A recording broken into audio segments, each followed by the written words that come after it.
अब अपने ही इतिहास को पाने के लिए रो रहा है। रो रहा है। आप लोग कभी आवाज नहीं उठाया? कितना आवाज उठाया जाए, हमारे बुजुर्ग भी आवाज उठाए, आज हम भी लोग भी आवाज उठाते हैं। बिहार सरकार को भी रिप्रेजेंट करने के लिए बुलाया गया, उसमें समय मुख्यमंत्री नीतीश कुमार थे, साफ हाथ उठा दिए। अरे कम से कम कोर्ट से एक्सटेंशन तो लेते कि हमें समय दिया जाए, हम किसी पूंजीपति को लाके खड़ा करेंगे। इतना ऐतिहासिक चीज मिट्टी में कैसे मिल गया? न्यायाधीश और न्याय नहीं होता तो यहाँ के लोग जिंदे जला दिए गए होते और मार दिए गए होते। मैं बताता हूँ 9 जुलाई 84 को जब फैक्ट्री बंद हुआ तो समझ 22/86 को सुप्रीम कोर्ट निर्देश दिया, अधिग्रहण करके हाई कोर्ट को दिया, और हाई कोर्ट जो है आज तक इसको विलम्ब करते करते, जबकि लालू प्रसाद यादव जबकि कबाड़ा में जा रहा था तो उस समय समझ लीजिए कि उनको खरीदे 140 करोड़ में। आपकी आवाज को सुनने आ रही है प्रभात खबर इलेक्शन एक्सप्रेस। देखते रहिए प्रभात खबर इलेक्शन एक्सप्रेस। नमस्कार, प्रभात खबर में आपका स्वागत है। मैं हूं आपके साथ राजकमल। अभी हम रोहतास जिले में हैं। रोहतास जिले के डेहरी विधानसभा में पहुंच गए हैं और जिस जगह पर हम खड़े हैं, इस जगह का इतिहास आप सुनिएगा तो लगेगा कि आखिर क्या से क्या हो गया। हम अभी डालमिया नगर के एकता चौक पर हैं। जी हाँ, वही डालमिया जो कभी एशिया का सबसे बड़ा फैक्ट्री हुआ करता था, जहां हजारों लोग रोजगार की तलाश में आते थे। ये डालमिया जगमगाता था, इसका अपना रेलवे स्टेशन से लेकर अपना हवाई अड्डा तक हुआ करता था। एक दो नहीं बल्कि कई फैक्ट्रियां थी। हम इतिहास आपको बताएंगे, यहाँ के लोगों से मिलाएंगे, यहाँ के लोग ही आपको इतिहास बताएंगे कि आखिर किस तरीके से आज डालमिया रो रहा है। ये यहाँ के लोग क्या कुछ कहते हैं, हम सीधे बातचीत करेंगे। क्या नाम हुआ सर? सुशील कुमार। सुशील कुमार। आप यहीं के रहने वाले हैं? जी। डालमिया एक समय में काफी मशहूर हुआ करता था, बहुत ज्यादा। अब अपने ही इतिहास को पाने के लिए रो रहा है। रो रहा है। आप लोग कभी आवाज नहीं उठाया? कितना आवाज उठाया जाए, हमारे बुजुर्ग भी आवाज उठाए, आज हम भी लोग भी आवाज उठाते हैं। आवाज तो उठाते ही हैं लोग, कुछ होने वाला नहीं है। हार मान गए? अब तो हार ही मानना पड़ेगा ना, दूसरा कोई उपाय तो नहीं है। वरना हमारे पास अच्छा सांसद है ना अच्छा विधायक है जो कि आवाज उठा सके, कुछ कर पाए। मतलब विधायक और सांसद दोनों घेरे में हैं। क्या नाम हुआ? हमारा शशिकांत भगत नाम हुआ। शशिकांत भगत। हम यहाँ, हमारे पिताजी यही कंपनी में एम्प्लॉय थे। जो 80-84 का जो दशक था डालमिया नगर का, पूरे शाहाबाद रेंज का ये चमकता हुआ इस जगह था और पूरे शाहाबाद जगमगागा था। लेकिन 84 के बंद के बाद दिन प्रतिदिन ग्राफ गिरता गया। न केंद्र सरकार की नज़र है और न बिहार सरकार की। विगत कई वर्षों से सुप्रीम कोर्ट में केस भी चला, 30 करोड़ रुपया भी मिला। उस समय लालू जी की शासन थी। फैक्ट्री भी चला, फिर पूंजीपति फैक्ट्री चलाता है, न कि IAS अफसर फैक्ट्री चलाता है। लेकिन लिपा पोती करके सारा पैसा लोग तहस नहस कर दिया, लिक्विडेशन में चला गया। लिक्विडेशन में जाने के बाद ये प्रोसेस हो गया बिक्री सेल में। बिक्री सेल में गया, मतलब कि बहुत लोगों को फैक्ट्री बेचने के लिए बीट में डाला गया। बिहार सरकार को भी रिप्रेजेंट करने के लिए बुलाया गया, उसमें समय मुख्यमंत्री नीतीश कुमार थे, साफ हाथ उठा दिए। अरे कम से कम कोर्ट से एक्सटेंशन तो लेते कि हमें समय दिया जाए, हम किसी पूंजीपति को लाके खड़ा करेंगे, यहाँ उजाला बनाएंगे। न केंद्र सरकार इसमें तत्पर है, न बिहार सरकार तत्पर है। और सारे जितने पार्टी हैं, कांग्रेस हो या चाहे JDU हो, चाहे RJD हो, चाहे BJP हो, यहाँ के इंफ्रास्ट्रक्चर से आम लोगों की जन भावना को कोई मतलब नहीं है। गरीबों का शोषण है, गरीब का बात कोई सुनने वाला नहीं है। आज हम लोग लड़ के कैसे 1 करोड़ रुपया करके इस नगर को बचाया है। 1 करोड़ से बचाए? हाँ। क्या ये कहानी क्या है? ये लिक्विडेशन में पूरा सेल खाली कराने का लिक्विडेटर एकदम प्रक्रिया लगा दिया। अभी पूरे शहर को ही खाली कराने की तैयारी चल रही है। कैंपस को जो एम्प्लॉय हैं उनके क्वार्टर को भी खाली कराने के लिए लगा है। सुप्रीम कोर्ट से स्टे लेकर कैसे कैसे इसको रुकवाया गया। अब बेचने के प्रोसेस में चल रहा है। वो भी नहीं पता चला है कि भूमाफियाओं का भी इसमें सभी लोग का हाथ है। सरकार से लेके पूंजीपति से लेके सभी लोग का भूमाफिया का हाथ है। लेकिन स्थिति ये है कि जो मजदूर आज 45 बरस हो गया, जो रोजी रोटी के लिए मोहताज है, कैसे कैसे यहाँ जीवन बसर कर रहा है, क्वार्टर क्या लेगा। मेरा नाम ललित कुमार सिन्हा, पूर्व प्रत्याशी डेहरी विधानसभा, पूर्व अध्यक्ष कांग्रेस। सर काफी उम्र दराज लग रहे हैं आप। आपने तो डालमिया को देखा होगा उस समय की स्थिति। मैं एम्प्लॉय था आप एम्प्लॉय थे? जी, सेंट्रल स्टोर में थे। अच्छा। सन 84 में बंद हुआ। अब तो ये बहुत पुरानी कहानी हो गई। न हम केंद्र सरकार के दोष देंगे, न भारत सरकार को, और न स्टेट गवर्नमेंट को देंगे। दोषी कौन है? दोषी यहाँ पर जो है मैनेजमेंट जो चलाते हैं, यहाँ के जो लिक्विडेटर बैठे हुए हैं वे दोषी हैं। इसलिए दोषी हैं कि सारा बकाया मजदूरों का यहाँ पर कर्मचारियों का है, परंतु उस पर ख्याल नहीं है लिक्विडेटर का। यहाँ क्वार्टर खाली कराने के लिए चले आते हैं, एक एक पैसे बकाया है। अब तो समय नहीं है, तो हमारा 7 तरह का बकाया है, लेकिन इनके लिस्ट में नहीं है। अभी पूर्व में हम जो आदमी कहानी पढ़ रहे थे डालमिया का।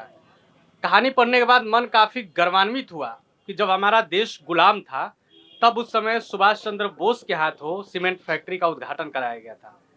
इतना ऐतिहासिक चीज मिट्टी में कैसे मिल गया? ये एशिया का सबसे बड़ा ये रोहतास उद्योग कारखाना आज बिल्कुल आप जो बोले हैं कि अपने बदहारी पासू बहा रहा है।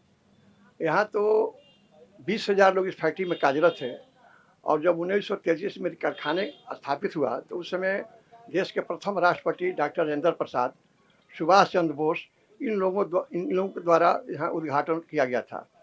अब वास्तविक बात है कि आज जो है यहाँ सभी लोग यहाँ से सब लोग पलायन कर गए हैं। जो कुछ लोग बचे हैं अपने बाल बच्चों को भविष्य को लेकर लोग चिंता में हैं। और उसके बाद जो हम लोग सुप्रीम कोर्ट में केस चल रहा था यहाँ क्वार्टर के संबंधित, तो ये भी क्वार्टर खाली कराने के लिक्विडेटर द्वारा माने यहाँ के लोगों को ठीक किया जा रहा है, परेशान किया जा रहा है। लेकिन अभी हाई कोर्ट में केस है जिसमें हमारे विनय बाबा जैसे एक व्यक्ति हैं जो कि इसमें इन्होंने काफ़ी इनका योगदान रहा इस कारखाने को यहाँ के लोगों को बचाने में। तो वास्तविक में यहाँ के लोग बहुत स्थिति बहुत ही खराब है। हम लोग की सबसे बड़ी मुद्दा रोहतास उद्योग है। हम लोग विधायक से कुछ लेना देना नहीं। विधायक तो 5 साल से ही तक खाली एक जाति विशेष को गाली देता है, देवी देवताओं को गाली देता है, तो पागल हो गया है। इसके बारे में तो कोई हम लोग बात ही नहीं करेंगे। मुद्दा हमारा रोजगार है। एक समय में औद्योगिक शहर था, दूसरे शहर से लोग आते थे। इसे औद्योगिक शहर ही नहीं कहा जाए।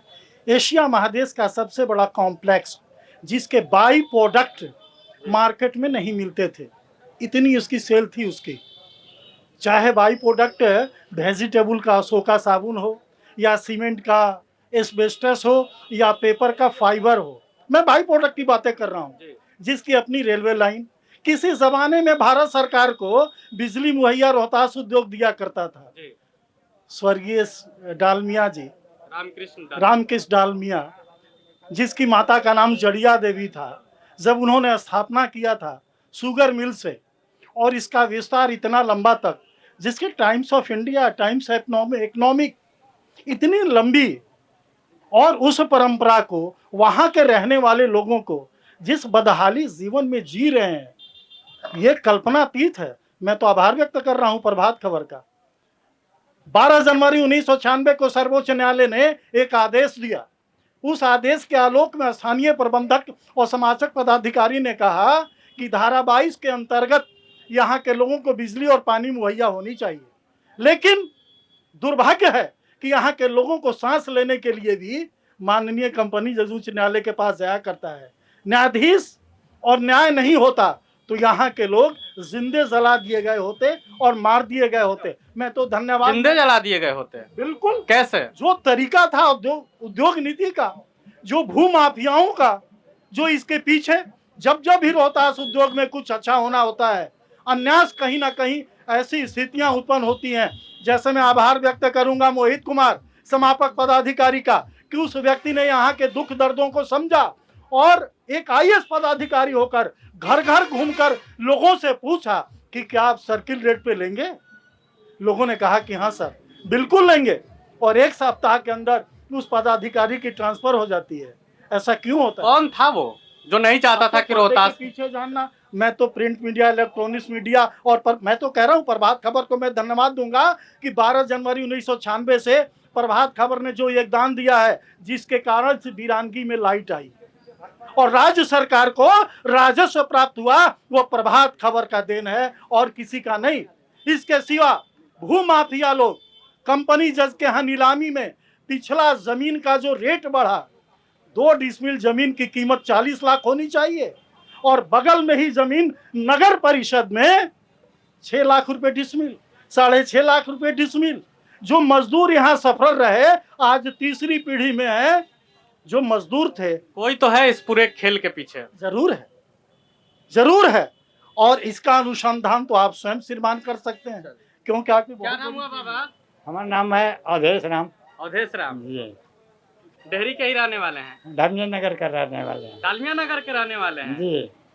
डेहरी शब्द से काफी फेमस और गर्वान्वित महसूस होता है डालमिया नगर कहने में। नगर, हाँ। डालमिया में आप काम भी करते थे क्या? काम भी करते थे, हमारे पिताजी भी काम करते थे पेपर में। पेपर में? जी।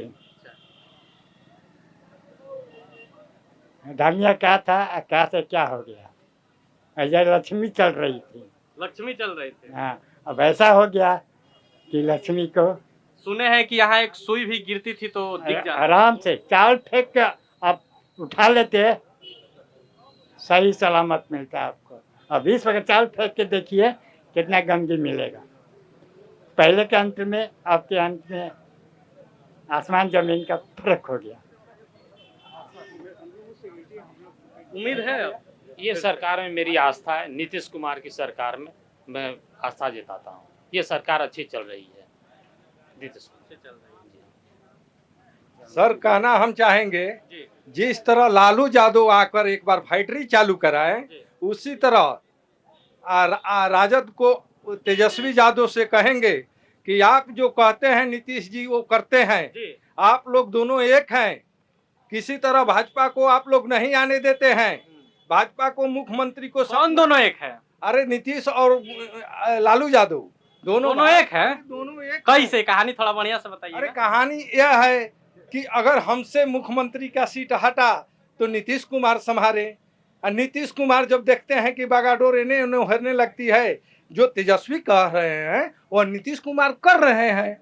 उन्होंने कहा कि कैसे पेंशन का बात कहें कि हम इतना पेंशन देंगे, नीतीश कुमार लागू कर दिए। इसीलिए तेजस्वी से कहेंगे कि आकर डालमिया नगर फैक्ट्री के आप आकर कहिए कि मृत चीज को हम चालू कराएंगे, नीतीश जी स्वयं आकर चालू करा देंगे। उम्मीद है, उम्मीद है। अब उम्मीद तो जो है, उम्मीद पर ही लोग जिंदा है जो है। और जहाँ तक डालमिया नगर की बात है, एक समय था जो डालमिया नगर जो है रात में भी जो सुई गिरती थी तो उसको जो उठा लिया जाता था। और आज डालमिया ऐसा वीरान स्थिति में आ गया है कि लोग यहाँ रहने को तैयार नहीं है। ये परिस्थितियाँ यहाँ से ट्रेनें भर भर के जाती है दूसरे राज्यों में। हाँ बिल्कुल जाती हैं। यहाँ के बिहार का ऐसे भी पूरे भारत में ये है कि बिहार के लोग मजदूरी करते हैं, ये तो सब जानते हैं। हम तो नौकरी देते थे ना, हम तो एक समय था जब नौकरी देते थे। मिलता तो लोग बाहर क्यों जाते हैं? अगर हमको घर में व्यवस्था हो जाए तो हमें तो शौक नहीं है कि हम कहीं जाएं और मार खाएं और काम करें। ये तो स्वाभाविक चीज है, यहाँ नहीं है उस तरह की व्यवस्था। क्या नाम हुआ सर? जनार्दन सिंह। जनार्दन। हम लोग अभी डेहरी विधानसभा के एकता चौक पर हैं। डालमिया की कहानी पर हम बात कर रहे हैं। आपकी कुछ राय? मेरा तो राय यही है कि अब डालमिया नगर जो स्वर्ग था वो नर्क में तब्दील हो गया।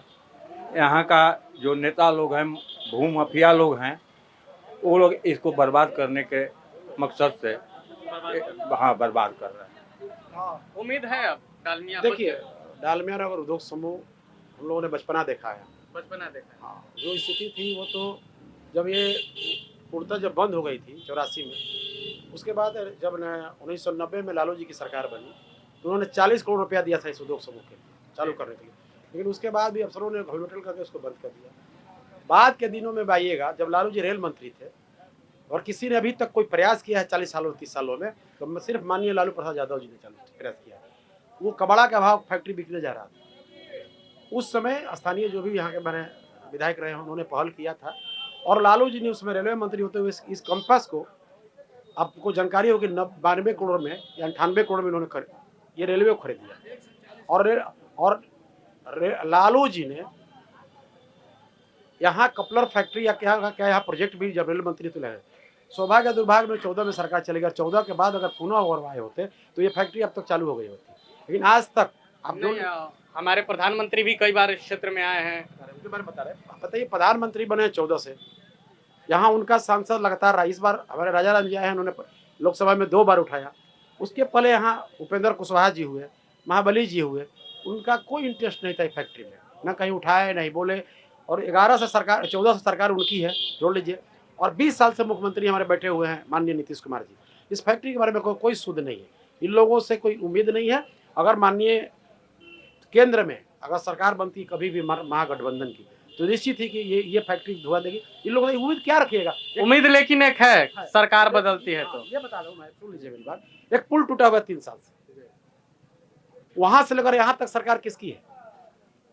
एनडीए की सरकार है। इस पुल बनाने में कितना टाइम लगता है, उसके चलते कितना परेशानियों लोगों को झेलना पड़ता है। हम पुल वाले मामले पर भी आएंगे। मुझे जानकारी मिली जैसे ही हम डेयरी में तो पता चला ये पुल। मैं कह रहा हूँ ये सरकार ये काम जो फैक्ट्री कहाँ से खोलेगी? क्या नाम हुआ मैम? मेरा नाम सियाराम सिंह है। सियाराम, संघशील श्रमिक संघ रोहतास उद्योग समूह का अध्यक्ष हूँ। मैं आज 40 वर्षों से डालमिया नगर के कर्मचारियों के हक हकूक के लिए लड़ाई लड़ते आए हैं। और हमें कई बार जो है 5 IAS का जो है कंप्लेन भी यहाँ के कुछ लोग करवा दिए। मैं बताता हूँ 9 जुलाई 84 को जब फैक्ट्री बंद हुआ तो समझ 22/86 को सुप्रीम कोर्ट निर्देश दिया, अधिग्रहण करके हाई कोर्ट को दिया। और हाई कोर्ट जो है आज तक इसको विलम्ब करते करते, जबकि लालू प्रसाद यादव जबकि कबाड़ा में जा रहा था तो उस समय समझ लीजिए कि उनको खरीदे 140 करोड़ में। और चालू कराने के लिए लालू यादव का ही देन था कि यहाँ एक मंच बना था। आज तक उनके जाने के बाद जबरदस्ती फंसा करके और उनको जेल भेज दिया गया। यहाँ डालमिया नगर को डोमिनिया नगर बना दिया गया। लेकिन मैं चैलेंज करता हूँ, अगर इंडिया गठबंधन की सरकार बनेगी तो मैं जानता हूँ कि लालू प्रसाद के धरोहर को बचाने वाला तेजस्वी आज जिंदा है। इसको चालू करा कर उम्मीद है। हमारे साथ युवा साथी हैं, बिल्कुल युवा साथी हैं, बातचीत करेंगे। क्या नाम है? देखिए हमारे यहाँ मेन मुद्दा है फैक्ट्री। अभी हमारे यहाँ चीनी मिल बंद पड़ा हुआ है। इसके बारे में सरकार अभी तक कुछ नहीं सोचा, लेकिन इस बार हम लोग सोच रहे सरकार बदलने के लिए, सरकार बदलने की सोच रहे हैं। एक उम्मीद है अभी भी। युवा साथी हैं, हम उनसे बातचीत करने की कोशिश करेंगे। भाई साहब आइए, क्या नाम हुआ? नाम सानंद कुमार सिंह, कहाँ के रहने वाले? यही चौधरी चौक डालमिया नगर। आप डालमिया नगर के ही रहने वाले हैं। आपको मालूम है कि डालमिया नगर का अपना एक इतिहास हुआ करता था? जी, अपने पूर्वजों से सुना है मैंने। पूर्वजों से सुने हैं? क्या सुने हैं डालमिया के बारे में? यही कि बहुत अच्छा फैक्ट्री हुआ करता था यहाँ पे, और मतलब काफ़ी सारी फैसिलिटीज थी यहाँ पे बहुत पहले, अब नहीं है, जो कि दिखाई नहीं दे रही और बंजर हो गई है। देख ही रहे आप, पहले जो था अब नहीं है, बस ये सुना है मैंने। पहले जो था अब नहीं है। पढ़ते लिखते हैं? अभी लाइब्रेरी से ही आ रहे हैं। लाइब्रेरी से आ रहे हैं। क्या लगता है बिहार में अभी छात्रों के लिए, युवाओं के लिए अभी कितनी जरूरत है बदलाव की? उतना मुझे नॉलेज नहीं इसके बारे में। ये लड़का बताइए। अच्छा, बउआ से बात करते हैं। क्या नाम हुआ दोस्त? मेरा नाम रौनक हुआ। रौनक, हाँ। कहाँ के रहने वाले हैं? यही डालमिया नगर रहने वाले हैं, चौधरी चौक। अब तो युवा आप हैं, आप ही के हाथ में है बिहार का भविष्य। क्या लगता है, राजनीति कुछ समझते हैं? नहीं, राजनीतिक बारे में तो उतना ज़्यादा नॉलेज नहीं है अभी कुछ। अभी तो पढ़ाई लिखाई पे ध्यान देते हैं हम लोग। डालमिया के बारे में जानते हैं कुछ? हाँ, डालमिया हाँ जानते हैं। फैक्ट्री हुआ करता था पहले, यहाँ पर काम हुआ करता था और अब बंद हो गया है वही, और कुछ। तो आपने यहाँ के लोगों को सुना किस तरीके से डालमिया रो रहा है, और साथ में यहाँ के लोग भी रो रहे हैं। एक उम्मीद बची हुई है अभी भी। लोगों ने तेजस्वी को भी बुला लिया है, बहुत कुछ लोगों ने कहा है। ये पूरा वीडियो देखिएगा और अपनी राय भी रखिएगा। वीडियो साथी रंजन के साथ राजकमल। प्रभातखबर.com, विश्वास वही, रफ्तार नहीं।